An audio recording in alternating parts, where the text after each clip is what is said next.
Assalamualaikum. Saya mau tahu tak zakat tu benda? Ke tak tahu? Lemah. Sorry. Okey, tak apa. Saya memang nak terang lah zakat tu benda. Jadi sebelum saya terang zakat tu benda, saya nak kenal ke diri saya dululah. Saya ni siapa? Nama saya Wan Muhammad Hakimi bin Wan Muhammad. Hai, nama saya Siti Nur Sabrina Nurmizan.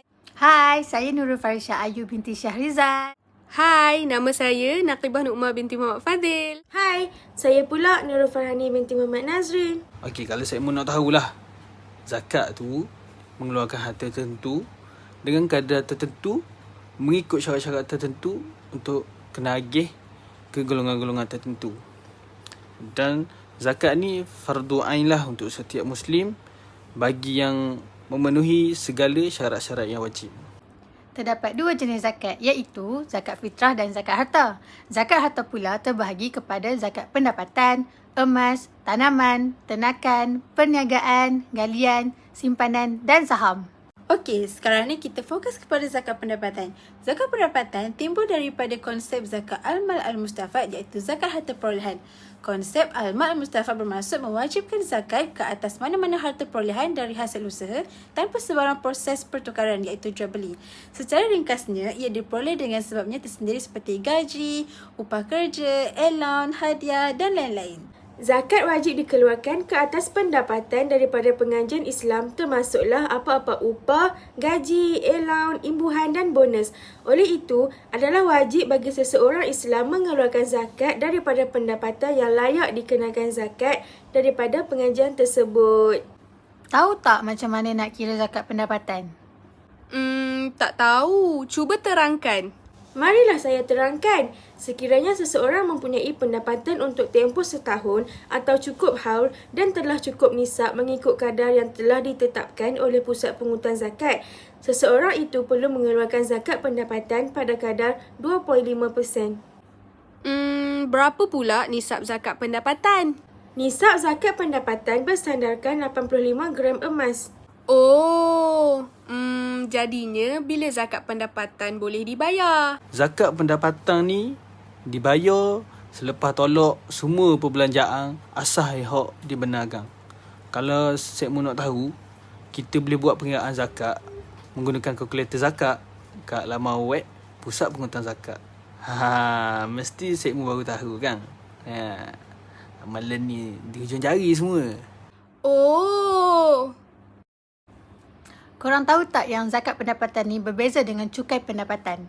Zakat ni ketetapan daripada Allah, manakala cukai pendapatan adalah ketetapan daripada kerajaan.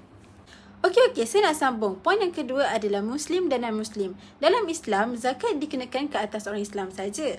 Manakala jizyah, iaitu cukai kepada non-Muslim pula, dikenakan kepada orang bukan Islam.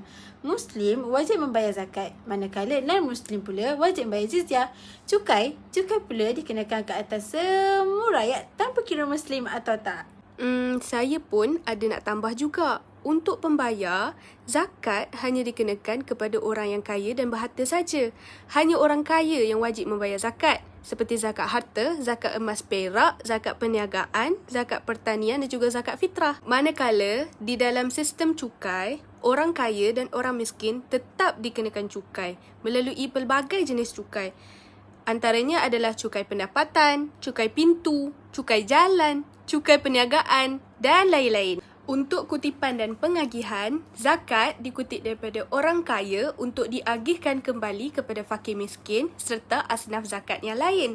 Selain daripada itu ialah amil, fisabilillah, orang berhutang, anak yatim dan mu'allaf. Manakala cukai pula dikutip daripada rakyat dan digunakan untuk pembangunan negara seperti membuat bangunan, jalan raya dan sebagainya. Zakat diwajibkan ke atas orang yang berharta apabila cukup haul dan nisab tanpa sebarang pengecualian. Manakala di dalam sistem cukai, orang kaya dan berharta mempunyai banyak cara tertentu untuk mengelak cukai secara sah. Dah saya mau tahu tak kat mana Pusat Pungutan Zakat?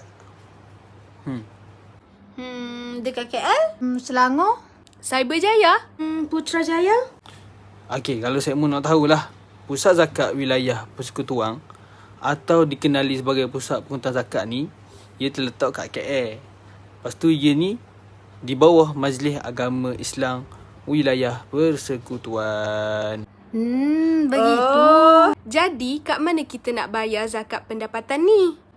Ada banyak cara yang kita boleh buat untuk bayar zakat pendapatan. Antaranya, bayar di mana-mana 10 kaunter pusat pungutan zakat, portal rasmi pusat pungutan zakat, melalui skim potongan zakat bulanan, pintu ke pintu, perbankan internet, e-wallet dan online portal, kaunter bank, kaunter pejabat pos ataupun melalui ejen-ejen pusat pungutan zakat.